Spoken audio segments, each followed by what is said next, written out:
May 11, 1970, Richmond, Virginia. Miss Johnny Johnson of the Foreign Mission Board staff is interviewing Dr. Robert L. Lindsey, a Baptist pastor in Israel. They are discussing Dr. Lindsey's work related to the translation of the Gospel of Mark into Hebrew. This work has brought Dr. Lindsey face to face with problems concerning the relationships of the Gospels. Dr. Lindsey has concluded that the usual view that the Gospel of Mark is the oldest of the Gospels is incorrect.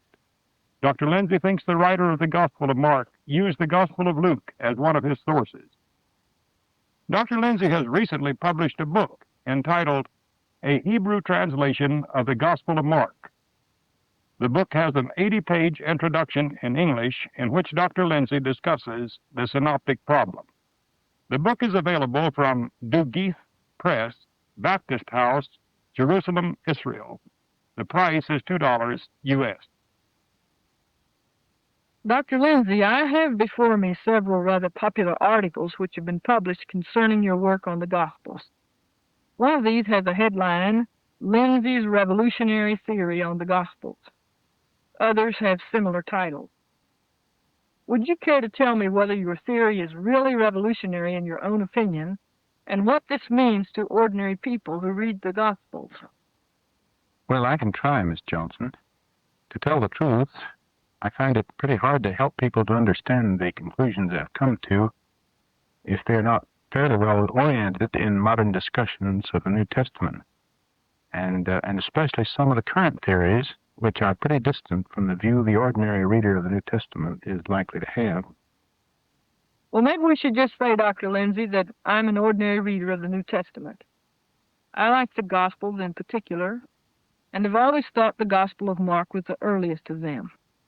This Gospel seems to me to tell a very straightforward enough story of how Jesus began to preach and teach and heal, and how he acted with so much authority in matters of religion that he finally was brought to the Roman authorities in Palestine and executed.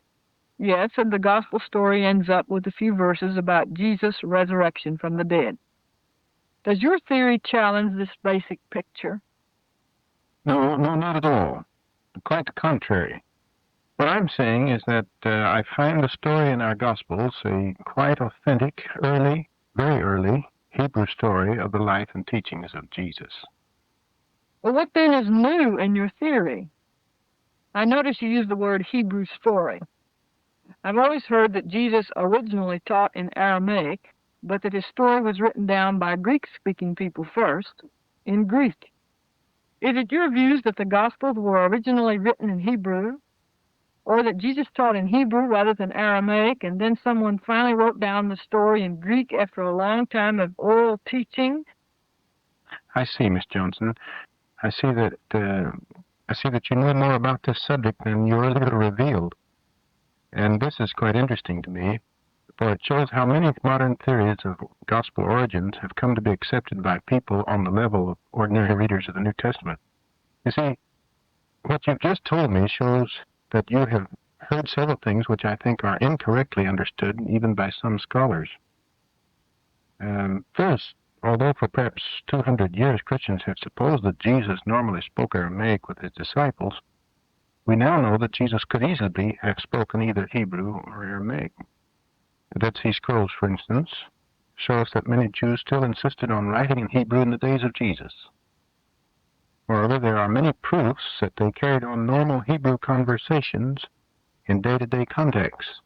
Secondly, what I'm saying is that many of our gospel sayings of Jesus, and many as well of the narrative units of the Gospels, have come down to us in a Greek form, which can only be explained if we translate them back to Hebrew, word by word. And this means that the actual Greek text of much of our gospel story must have been translated directly from a written Hebrew story. Well, now I really have to reveal my ignorance. Do many modern scholars of the New Testament think that this is an unusual theory? It sounds simple enough, although I know nothing of the languages involved. Well, yes, I'm afraid many scholars today would find it hard to believe that our Greek Gospels had any kind of a written Semitic text behind them at all. What most of these students think today is roughly that Jesus' actual deeds and sayings were remembered first in Aramaic, but very early were translated or interpreted into Greek and repeated orally among early Greek-speaking Christians for a long period of time. That's before they are finally written down by Greek authors sometime around 70 to 90 A.D. So strong is this idea in our days that a vast body of literature has grown up, which takes it for granted we have almost none, if any, of the actual words of Jesus, what sometimes we call the ipsissima verba of Jesus in our Gospels. That this idea suggests that our picture of Jesus and his sayings is only a kind of dim portrait which has been filtered through the oral telling and retelling of the Greek-speaking church of the last quarter of the first century. In other words, if we take any given story or discussion of Jesus in the Gospels, what we find is that the story shows us very little of Jesus, but a great deal of what the early church of this period needed to think, or you might say wanted to think. Well, I guess I'm showing my ignorance again, but I always thought or was told that people in the Near East in ancient times and in modern times have very good memories and could remember famous sayings so accurately that oral tradition was pretty reliable. Well, that's pretty much true, but you have to remember that it's only true for a large body of people when the material itself has been crystallized.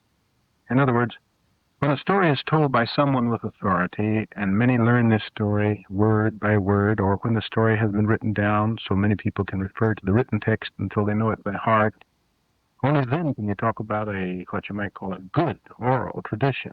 For instance, I'm sure you know the first verse in the Bible by heart. Now, suppose I tell you the verse in another version than the one you learned it in. I say, for instance, in the beginning God created the earth and the heavens. That jars your mind a bit, doesn't it? The trouble with our Gospels is just exactly that we do not have a crystallized tradition which works the way my illustration worked with you here. You can take the Greek text of Matthew, Mark, and Luke in almost any passage where the same story is being told by all, and you will find that some of the words are identical in each Gospel, but the majority are not.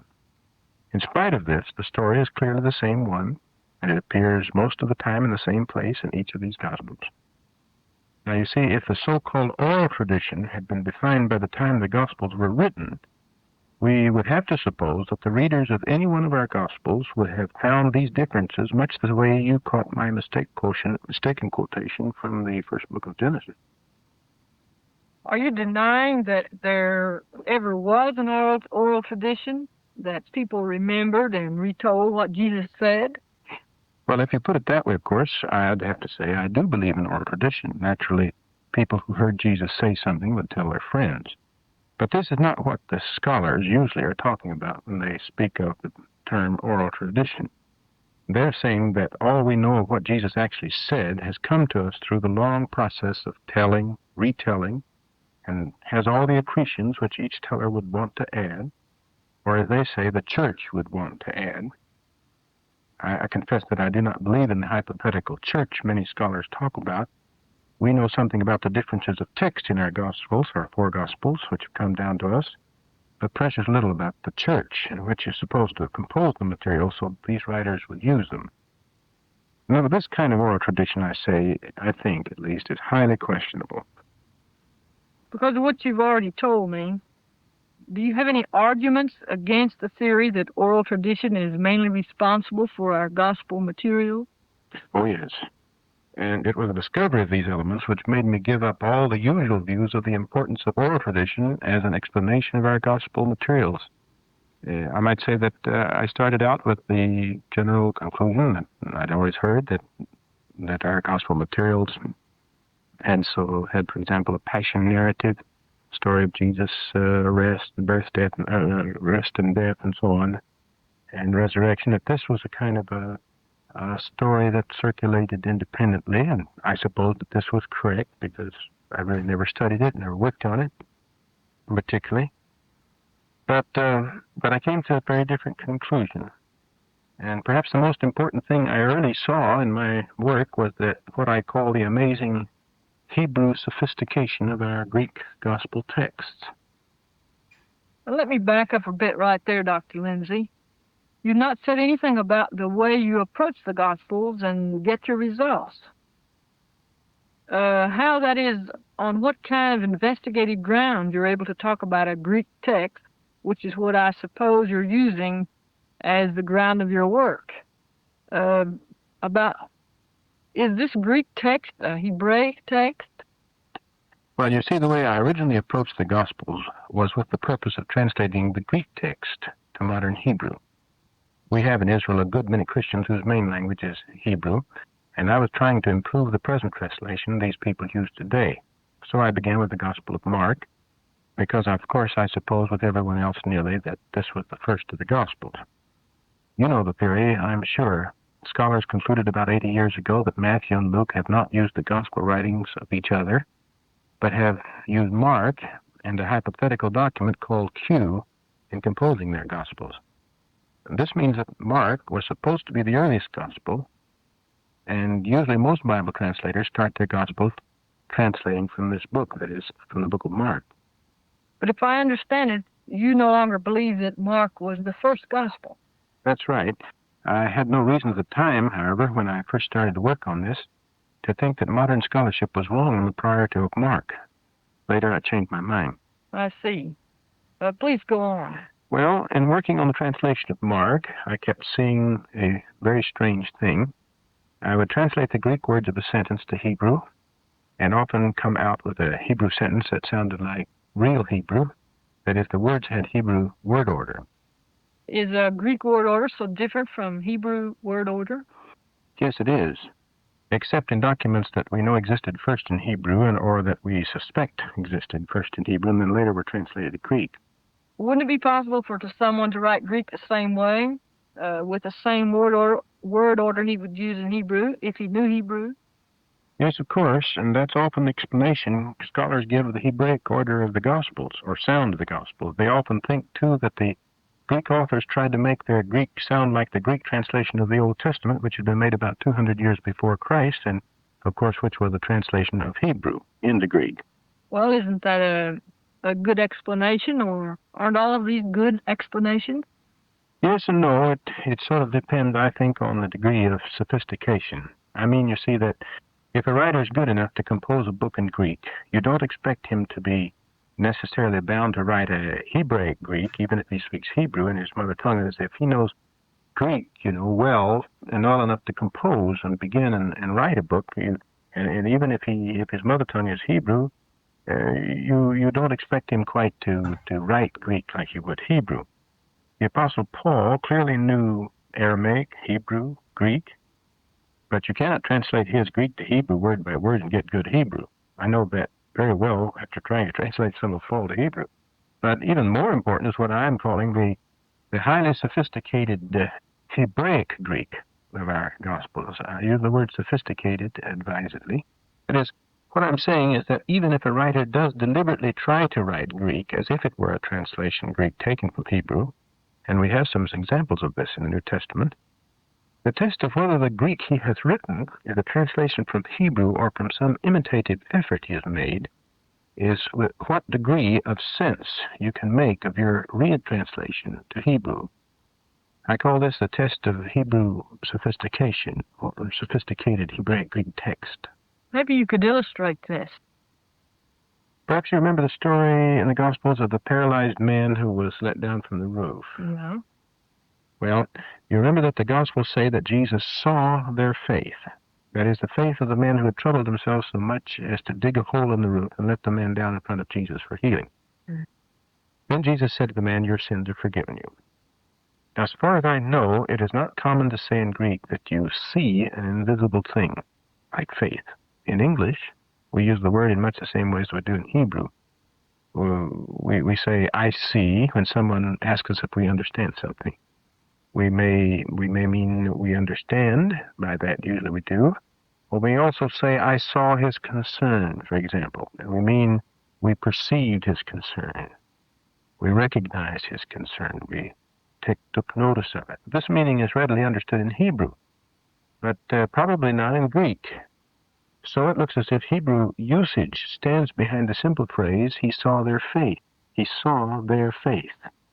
I suppose you have to be very careful about this kind of work. I mean, you have to know Greek and Hebrew as well to make this kind of judgment. That's exactly right. This particular kind of philological analysis is based on the difference between some ordinary equivalent that languages use in a range of meanings which normally differs somewhat between, say, the two languages. In other words, I see, used as a verb concerned with describing what a person sees with his physical eyes, will have an equivalent in both Hebrew and Greek that a Greek translator translating from Hebrew or a Hebrew translator from Greek will normally translate because, say, the Greek person looks at the Hebrew text and he says, that's a word meaning see, and so he translates it see, and so it's almost automatic. But because of this, that this happens, what sometimes happens is that he has translated a text that's not basically wrong, but he's used an idiom, which is, for example, if he's translating from Hebrew, is no longer is Hebraic but not Greek, or vice versa. And this involves a whole meaning, a whole idea of range of meaning. You say you take any given word. If you say in Greek that you don't speak normally of seeing as equivalent to perceiving or understanding, and yet you do this in Hebrew, you can easily see how a translator would nevertheless translate the word see very often because he tends to translate more literally. And yet when we come back to it, we see this contrast between the range of meaning of the Greek and the Hebrew, and then we say, oh, that's a Hebraic type of idiom. So you call this kind of test built on the idea of range of meaning? Yes. Some linguistic students call this the semantic-feel, but that expression seems to me a little bit academic, and so I prefer a word like range of meaning. Of course, you couldn't build too much on this isolated instance, I wouldn't think. That's correct. That's why you have to test all of these things. You have to have many examples. But when you have a lot of them in say a given text or a given paragraph or a given page of material, then you begin to think something you can begin to get some evidence. And now, of course, if you add other texts and more material and you get similar answers and you add other tests as well, and then you slowly build up for what I call a case for what I call this Hebraic sophistication within the Greek text. That's the kind of thing that convinced me that the idea that a Greek-speaking church could have invented the narratives and many of the sayings of Jesus in our Gospels by a process of telling and retelling the stories is simply impossible. There just is no way a whole community of people can build up a stock of stories orally until someone finally writes them down, and then someone else come along and translate them word by word into a quite different language, only to discover that as he translates this language, in a kind of literal way, he comes up with a perfect or near perfect syntax unique to the language he's translating into. That is to say, that was my experience. I was translating here 1,800 years, at least 1,900 years after the time these texts were written down in Greek. And I was putting them back into Hebrew, and I was coming up with, and doing as literally as I could, I was coming up with Hebrew idiom and Hebrew word order and all these things, you see. And I can't understand how any person or any group of people speaking Greek could have developed narratives that at the end of, say, 30 or 40 years would make it, and when they got finally written down, would make it possible for me to do this. No matter how much I might try. And I wasn't especially trying to do it, you understand? It just turned out this way. Yes, that's exactly right. Well, now, let's get back to how does this affect the work you're doing on Mark? All right. As I said earlier, my first impression of translating the Greek text of Mark to Hebrew was that it read too much like Hebrew to have been composed in Greek. That was the first sort of conclusion. This made me suppose at first that Mark must have been translating from a Hebrew document, another translation. But after a while, I began to see a second thing. Mark's word order sounded like Hebrew, and he had many little expressions which did not translate, but he had many little expressions which he did not translate easily to Hebrew. For example, one we all notice when we read Mark in English is a little expression, and immediately, and straightway, the old King James would say it straightway.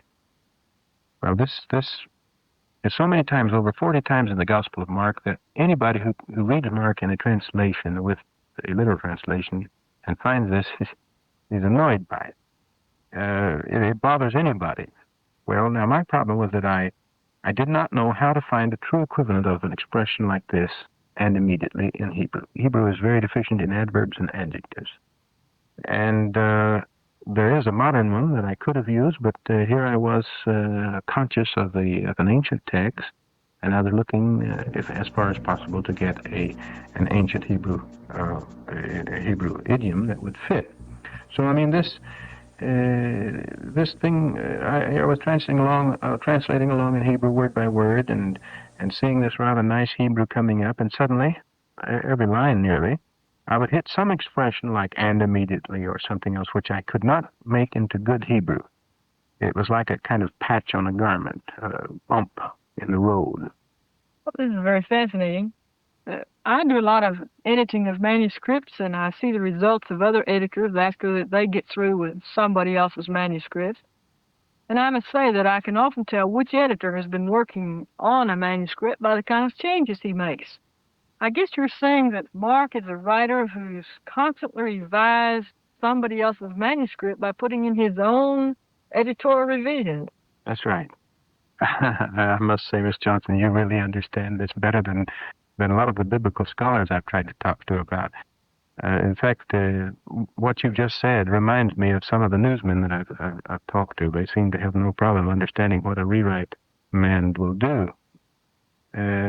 Actually, there have been a lot of theories which have stated that Mark was an editor redacting an early account, so my idea was not completely new. But I had seen it in a little different way by this retranslation method. What now worried me, however, was that I did not know always where Mark was adding his editorial note to the basic document he was copying from. In other words, I could see many of these phrases that seemed to be additions or explanations or notations, but I wasn't able to see what the original story was completely because of them. Maybe there was an earlier Markan gospel. Well, that's what I thought, of course, and I later found out many scholars at the turn of this century thought that there probably did exist an earlier Mark, and that sometimes they called this Urmarkus, which is a German expression, an earlier Mark, proto-Mark. And I thought by using my Hebrew retranslation control, I might be able to reconstruct the earlier document. But this was just too difficult. I couldn't quite make the distinction as I'd like to have done. But I guess you kept on searching for this. Oh, yes. And one idea that I had was to study all the early manuscript evidence to see if some manuscript or group of manuscripts was more Hebraic than our Mark. It is some manuscript that did not have the patches, the bumps that I was seeing.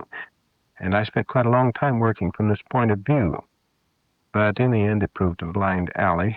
It was clear that although some early copyists did not like some of Mark's peculiar expressions and corrected him by using the parallel expressions in Matthew and Luke, there was every reason to suppose that there was no other Mark known to these people than our Mark. That is, no other Markan gospel than our Markan gospel. And that looked like the end of the road in your study. Yes, almost. However, there was one possibility that I had not examined. I had never compared the parallel texts of Matthew, Mark, and Luke carefully. In fact, I was hesitant to do that. I started out just translating Mark. I said, I'm not going to get into these kind of problems. But I went to work and began to compare the Greek texts of Matthew, Mark, and Luke, putting them side by side in what's called a Greek synopsis. And, of course, this meant that as I was working, I would have to translate not only Mark, but I had to translate Matthew and Luke along the way. And it was then that I began to see a very startling thing. I found that I could translate Luke's material with almost none of the patches and bumps that I was finding in Mark. Now, this surprised me because, for one thing, I'd always thought of Luke as the Gentile companion of Paul, who I supposed would not have known any Semitic text of any kind, and And here he was his Greek was turning out to be more literally like Hebrew than Mark's was. In any case, I was not finding these bumps, these strange usages of Mark in Luke. And what about Matthew? Well, now, in this respect, Matthew differed rather drastically from Luke. In Matthew, a good many of the Markan oddities, these strange expressions, were not present. But many of them were there, and they were almost always in exactly the same place that we find them in the Markan stories. I think you lost me a little bit here. What conclusion do you draw from this observation? Well, at the time, I did not fully comprehend what I was seeing myself. However, when I began to see that very often in little words and phrases in the Greek text, Matthew and Luke were identical with each other, but unlike Mark's parallel words, I realized that if Matthew and Luke were using Mark, they must both know some other parallel text to Mark. As if Matthew and Luke are not using Mark, and are not using each other, but are using Mark, if they have some words in common that Mark does not have in any given passage, and this happens, perhaps 300 times, and many more common omissions against Mark, then this, I'm talking only of the material in which all three of them are present. Then you have to say, well, how do Matthew and Luke, who don't know each other, manage to come up with occasional words and phrases that Mark does not have, and be identical? Well, you usually call them Matthew and Luke in agreements against Mark, and I found that there were many more of these than many times people usually think, and later, through a chance study of one particular passage between where Matthew, Mark, and Luke appeared, I discovered that in the end I was not able to explain how Mark could use Luke, how Luke could use Mark, but would have to say that Mark used Luke. In other words, putting these together, more or less, I'd have to say something like this. I saw that Matthew and Luke, if they do not know each other, but do use Mark, have also to know a parallel text to Mark in order to explain why they have some common expression in Markan context. At the same time, or near the same time, I, in a special study one evening, when I was living in Tiberias with my family working on this problem, I suddenly came across a passage and worked through various tools in order to get to the understanding of it, and realized that the only way I could explain this particular text was that Mark must be using Luke and not Luke Mark. Well, you're beyond me, Dr. Lindsey, but I'm trying to understand this. I don't blame you at all. Let me try again. You see, I had seen in actuality that Luke's story appeared to be minus the editing action I had seen in Mark. Therefore, it was translating easily to Hebrew. In other words, I had to say to myself, okay, Luke has a Hebrew text, has a Greek text in front of him, but it's been evidently translated literally from Hebrew, and he's copying this Greek text, and he's not changing it much. But Mark has a text which he is like Luke's, but he's changing it, and he's making these additions and so forth and so on. Luke is minus this editing action. It just didn't have any of the Markan bumps, these patches that I'm talking about. Matthew, on the contrary, appeared to be using Mark, but correcting him with the help of some text known also to Luke. I'm beginning to get onto it now, I think. What you're saying is that you had a feeling you had found an earlier text which Mark edited.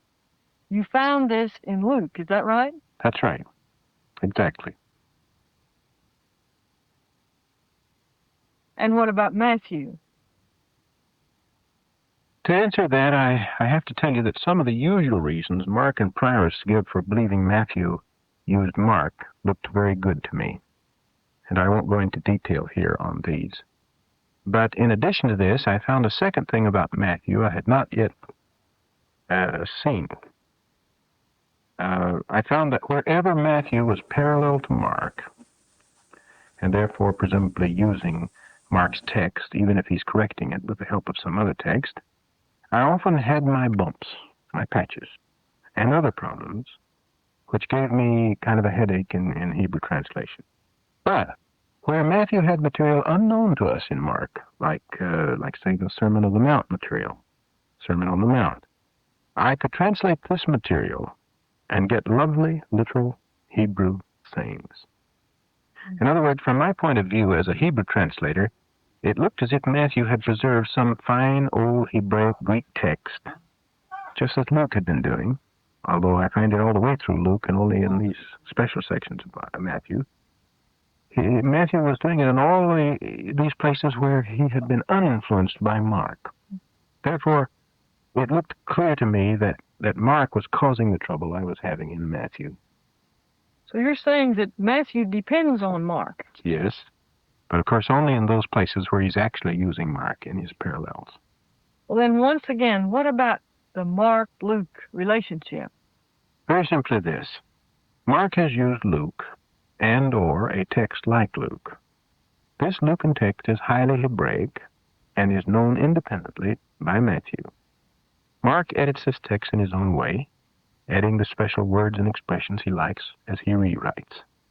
Matthew is much influenced by Mark, but happily only in the places where he has Mark's gospel before him. You're saying then that Luke is the first gospel? Right, or almost right. Of course, Luke himself says there were other accounts which had been made under the influence of eyewitnesses before his was made. What I'm saying is only that Luke's gospel is the first of our gospels. He knew others, of course.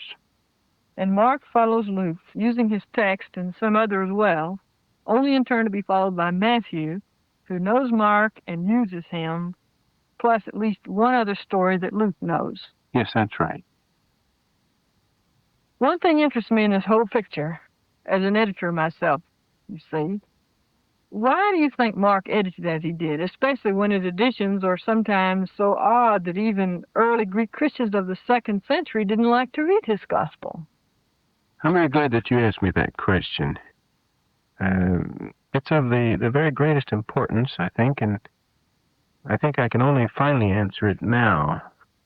You see, even in my book, the Hebrew translation of the Gospel of Mark, which was mentioned before, and which was published last fall in Jerusalem, I was unable to give the exact literary genre or type of writing, the school of writing, that Mark's editing method fits in the 1st century.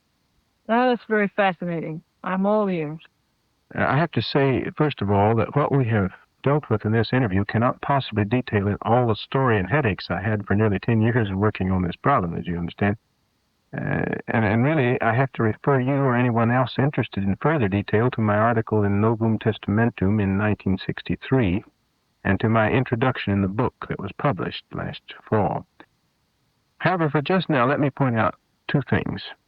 First, after discovering that Mark had to use Luke rather than Luke using Mark, I began a long series of studies in which not only the Greek synopsis was used, but Greek concordances of the New Testament, and during which I discovered to my great surprise that the way Mark had used Luke was what to us would have seemed a very strange one.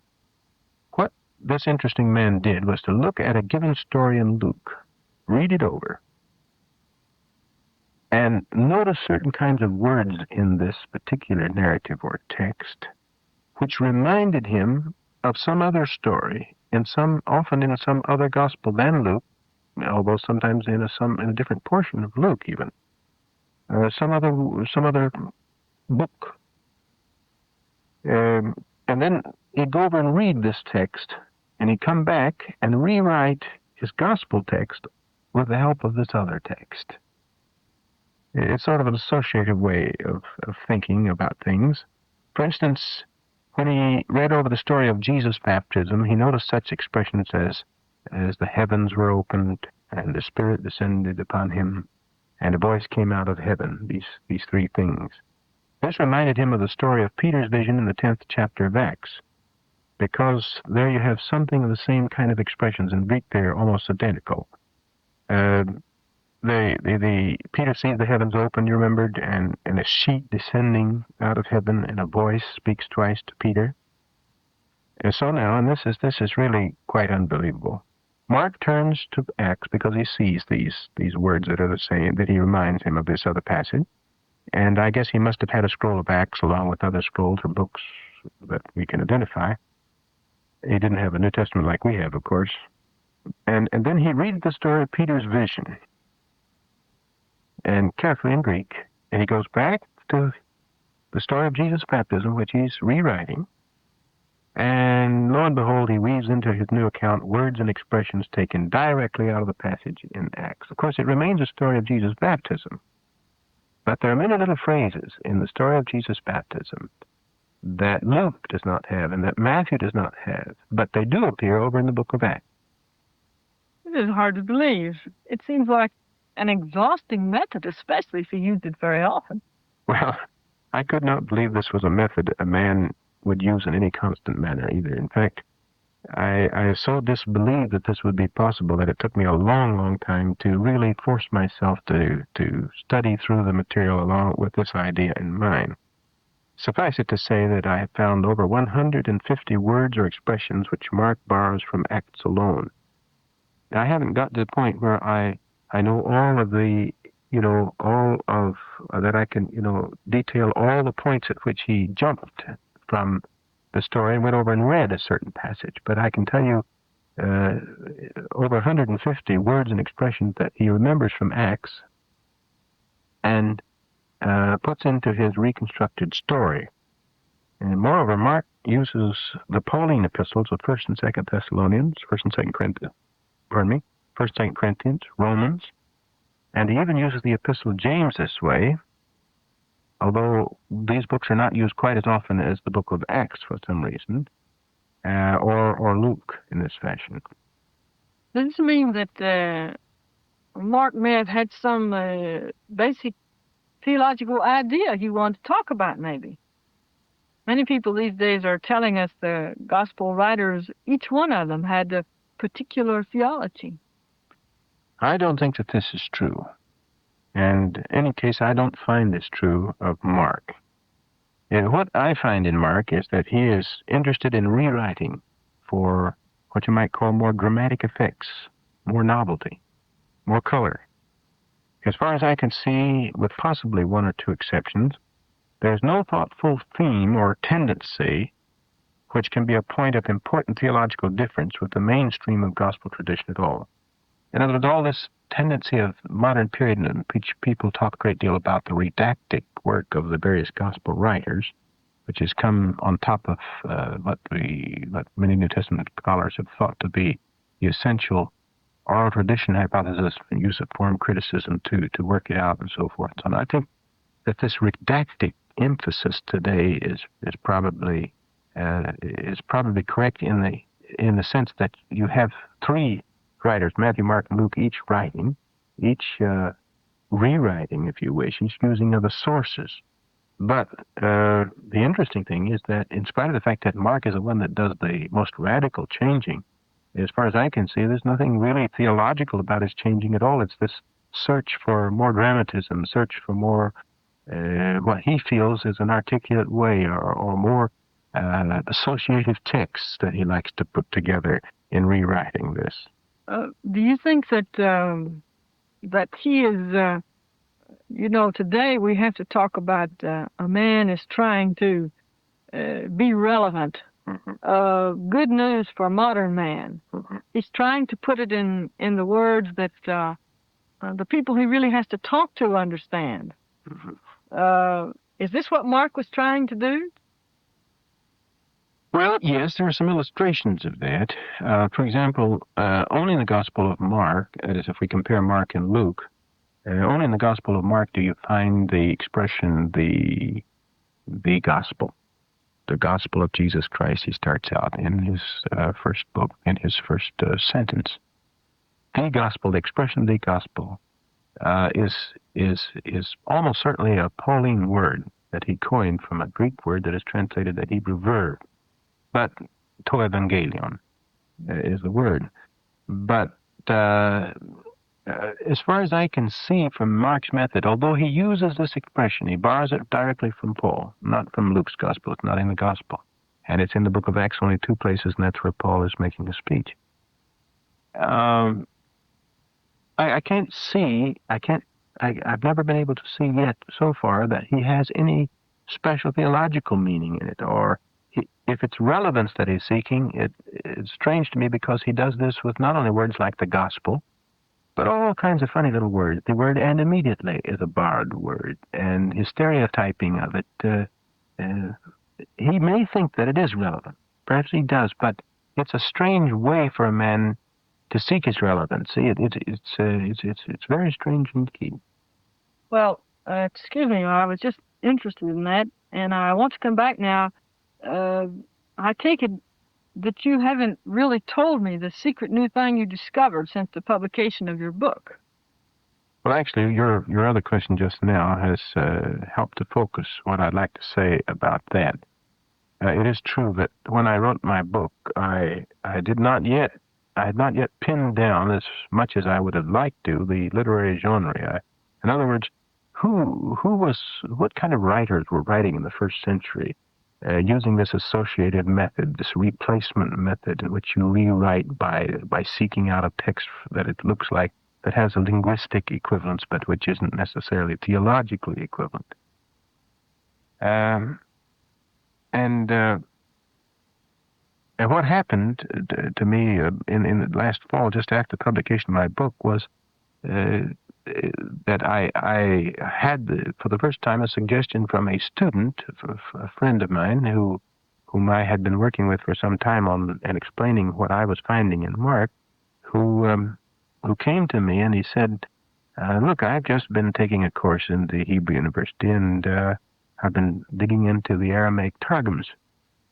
And he had about 4 or 5 Targums with him when he came to see me. And he said, "Now, I want to show you something." And then he began to take passages from these Aramaic Targums. Some, he must have had, as I say, 4 or 5 of them. Recently, some of these have been discovered. And some are older that have been known quite a long time. And it's very fascinating. What these Targumists did was to amplify, annotate, extend, and homilize within the text of Aramaic translations of the scriptures.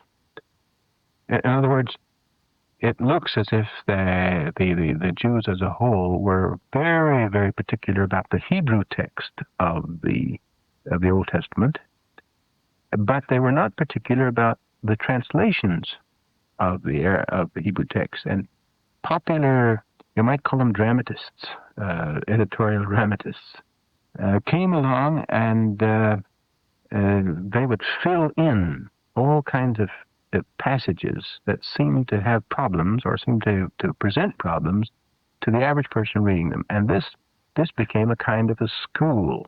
This became a kind of a way of improving.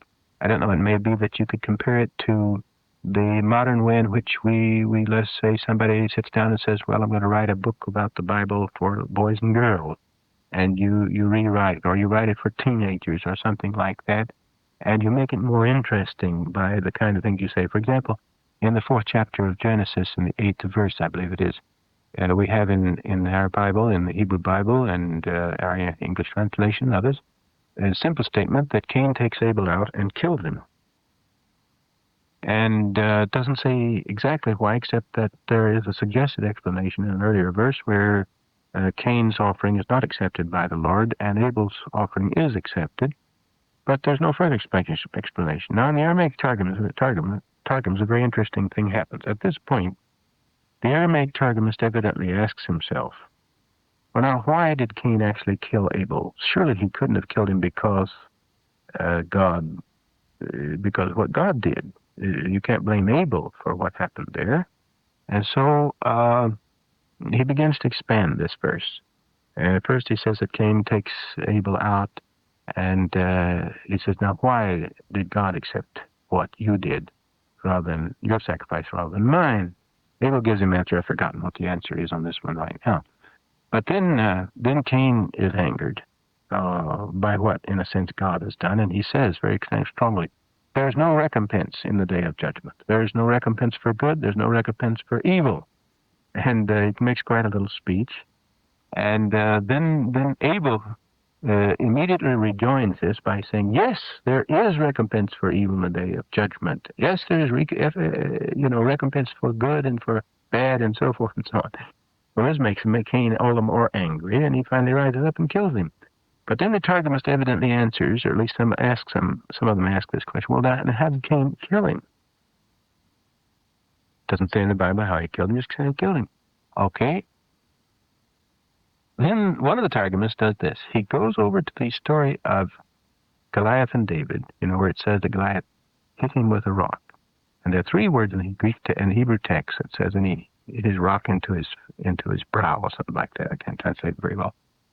This verse he takes directly from the Hebrew and translates into Aramaic and puts those 3 expressions in this passage, explaining how Cain killed Abel.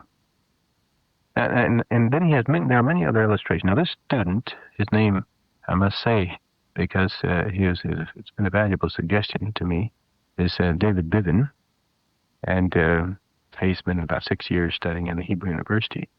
Now, this chap brought this to me, and then he began to work it out, and I think that eventually he's going to write a kind of a dissertation on this, in which he points out how the Gospel of Mark, the writer of the Gospel of Mark, edits his work in the way in which the Targumists work with their Targums.